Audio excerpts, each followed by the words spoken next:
maalinta 11aad wacdintii buurta qaybta koowaad 19 intaas leen baheystaa si baaqiga lacagta taajirinto waad halaagsami doontaan horay ayaad u soo raaxaysateen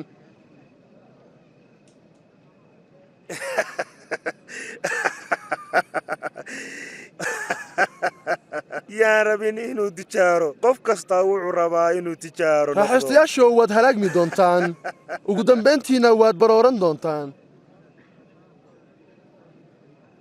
kuwiina la ammaanaya waad halaagmi doontaan sinjigoodii horena waxay ammaani jireen nebiyada beenta ahaa waxaanse idiin sheegayaa kuwiina imaqlow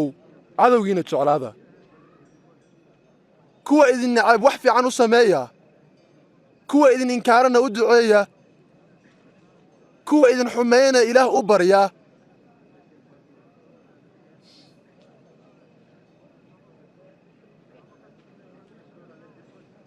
haddii qof kaa dhirbaaxo dhabanka kalena u dhig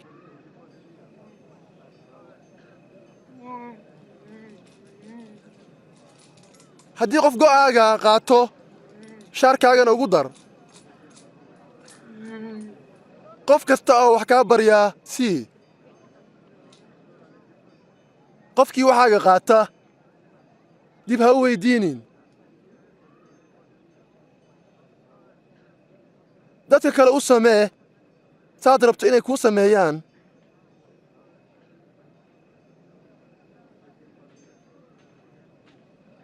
haddii aad jeclaataan kuwa idin jecel oo keliya maxaad ku burakoobaysaan dembiilayaalkuba way jecel yihiin kuwa jecel haddaad wanaajisaan kuwa idin wanaajiya sidee ilaah iyo dadka kale raalli idinka noqonayaan maya dembiilayaalkuba sidaas ayay sameeyaan sidee buu u taaban karaa sidee ba ula hadli kara iyada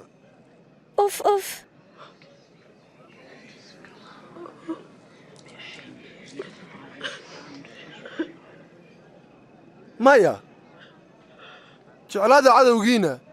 u sameeya wax fiican waxna amaahiya idinkoon ka sugaynin gudis haddii aad sidaas samaysaan ajirkiinna ayaa weynaanaya waxaad noqonaysaan carruurta kan ilaaha ugu sarreeya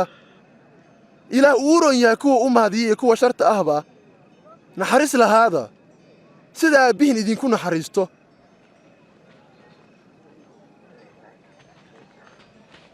sayidowna badbaadi ha xukumina yaa la idin xukumine ha edaynina yaa la idin eedaynine cafiya si laydin cafiyo rabbiyow jidkaaga nagu hag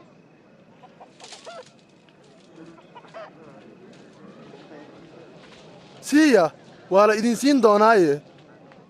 qiyaasta aad dhiibtaan ayaa la idin siin doonaaye nin indhoolo ah ma hagi karo nin indhoolo kale ah haddii uu sidaas yeelo labaduba soo god kuma dhacayaan tifka ishiisa ku jira maxaa ku tusay oo ugu jeedin tiirka ishaada ku jira sayidowna hag rabbiyow hadda ayaan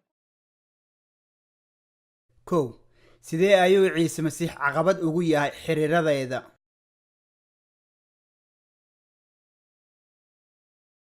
laba muxuu ciise masiix ka leeyahay waxyaalaha aan aniga leeyahay saddex sidee ayuu ciise masiix ugu yahay caqabad abaalgudkayga